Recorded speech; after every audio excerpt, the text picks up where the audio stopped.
Hello, hello, hello, hello. How are you all doing? Um, Yesterday I was on live talking about Parenting Made Easy and my new book coming out. And I see the need to do more of this because, when it comes to parenting, there's so many. We don't have kids that come. It's not like the day you have a baby there's a manual that comes with that child, right?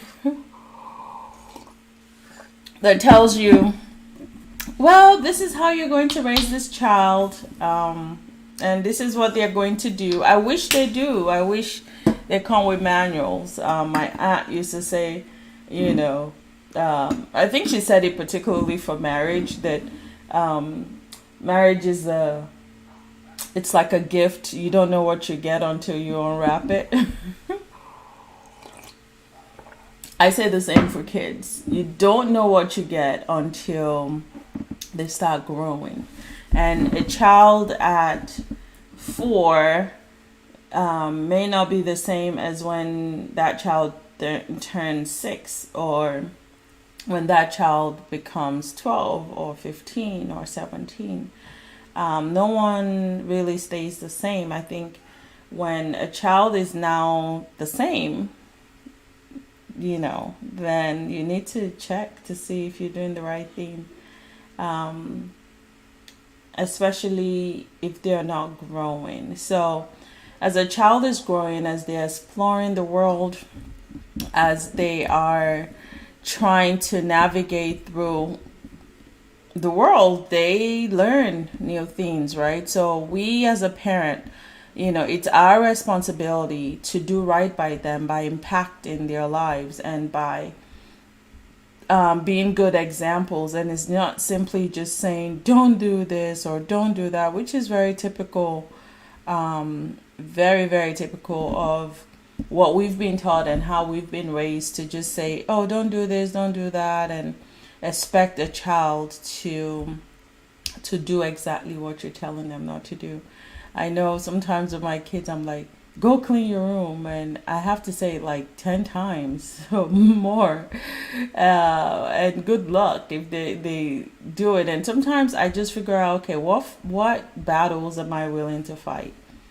Things like cleaning the room and bathing yourself and brushing your teeth. If you feel like you don't need to at a certain age, I'll tell you the consequences of that, but I'm not going to kill myself over your inability to try to make good decisions. But essentially, parenting is a calling. What is on the menu list? A cup of tea. Good afternoon, Uncle. A cup of tea, peach tea, and some talk about parenting.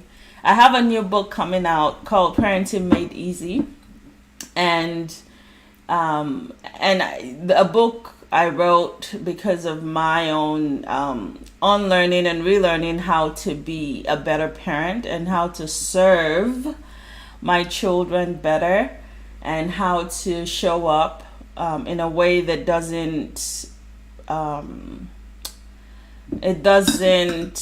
I'm trying to look for the right word, make me feel like I'm not doing a great job. So because it's easy to feel like this is about you, parenting really is not about you. Your children are essentially a gift from God, and your job is to do your job. It means showing up, giving them the time that they need. Sorry. Connecting with them, teaching them, and not just teaching them how to wash dishes, how to clean. Honestly, I don't even focus much on those things because we live in a society now that we have dishwashers and you can afford a cleaner. You can do some of those things. So my number one priority is not for you to know how to clean and cook. My number one priority is for you to know how to be a kind and awesome human being. My number one priority is to make sure that you walk with integrity. My number one priority is to make sure that you show up the best way you can, professionally, physically, in any way, and be a well-rounded child, right? So that's my number one focus. And the other ones are just sort of like bonus. So I know growing up, most of what our parents focused on was can you clean, can you cook, which is great. But there's so much more character-wise that we've got to teach the children. Things from how to, give. Is it necessary to give? Entitlement. Things like, if my uncle has money, am I entitled to his money?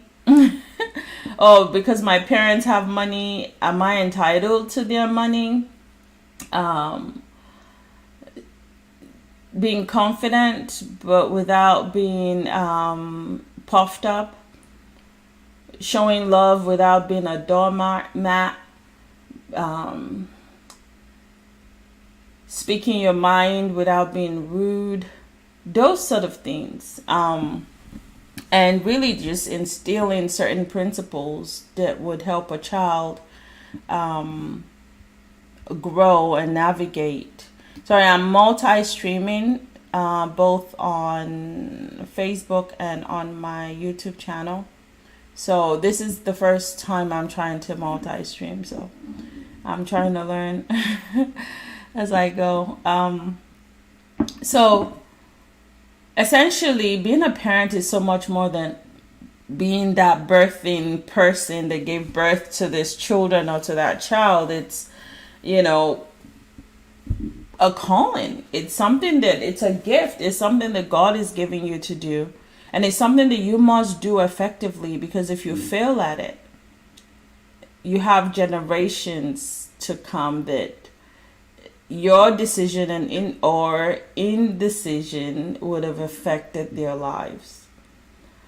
And it's not something you take lightly, because the time you have with these children are so small, they're so little. Some of us have more time than others. Some people have little, some people have a lot. But we all there's a time limit to how much impact you can make on a child. And I was reading the book of 1 Samuel where Eli obviously was one of those bad fathers in the Bible, because even when people were telling him that his kids were doing wrong stuff, he sort of acted like he didn't see it. Samuel also did the same thing. Lot did the same thing. I believe King Asa and King David did the same thing. Isaac was also one of them. Jacob. And you have just some of these fathers that just sort of ignored the bad that their kids were doing, like some of us do today. We don't want to hurt the child's feelings, so we don't tell the child the truth. But who is going to teach them if we don't? So basically, parenting made easy is just something that I decided, okay, I'm just going to put something together from my experience, from what I've had to learn as a parent and unlearn, and to focus on how to build my family and my children, and to see what am I doing wrong? How can I be better? Because no one is perfect, and parenting is a daily learning thing, and you have to constantly learn. And, we've had instances where maybe I'm yelling at the boys and I'm giving myself high blood pressure and thinking, okay, was this even worth yelling about? I would tell my husband, like, let's calm it down. Let's just, there are ways. Sometimes I know kids can be annoying, But in intentional parenting, you're really trying to figure out, like, is this really worth yelling about? Is this that serious? And even if it is there a better way? Is there another way to really have this conversation with my child without losing my mind and without bringing the house down? You know, sometimes parents, I've done this as well, resulted to threats. I would say things like, I'll take you back to Nigeria. And, you know, things like that. And we as parents, we want the best for our children, you know. And for a lot of us, it's one of those things that you have to be really intentional on how to approach different issues in your home. And the fact that you know that this is a gift from God should be a driving force to making sure that you are intentional about parenting. You know, is it really worth yelling? Is it, you know, there are certain things that are just, you know, you could maybe have a conversation. How are you having conversations with your kids? Are you yelling and telling everybody, or you're calling them into a space and really just having that conversation with them? Are you just focused on punishing them or spanking them, beating them? I've seen people, you know, the 2-year-old, 1-year-old, they beat them for little things, maybe things like spilling the milk, or, you know, and you're like, okay, is it really, you know, worth all of that?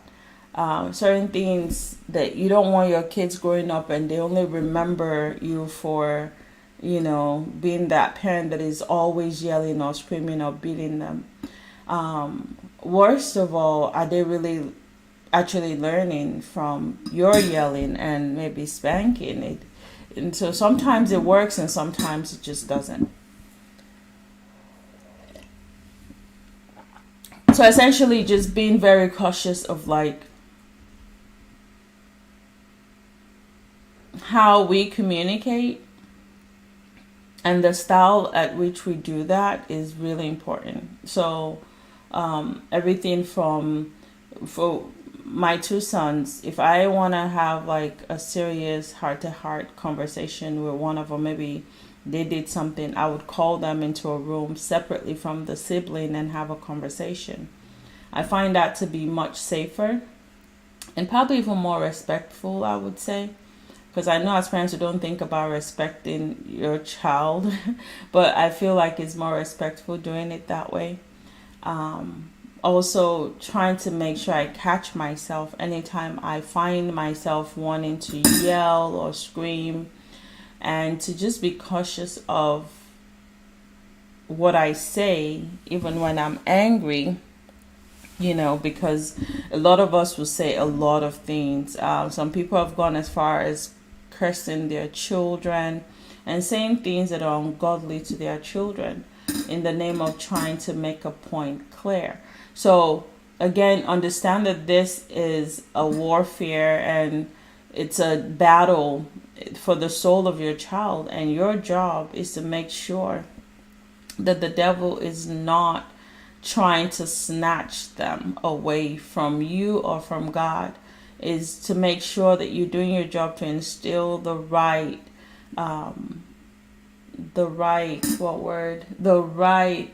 morals and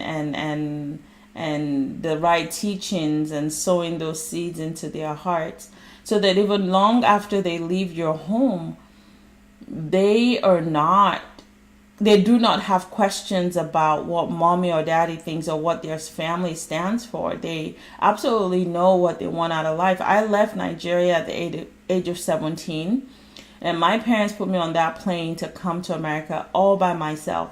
Yeah, when I got to America, I stayed with my uncle and aunt in Florida back then.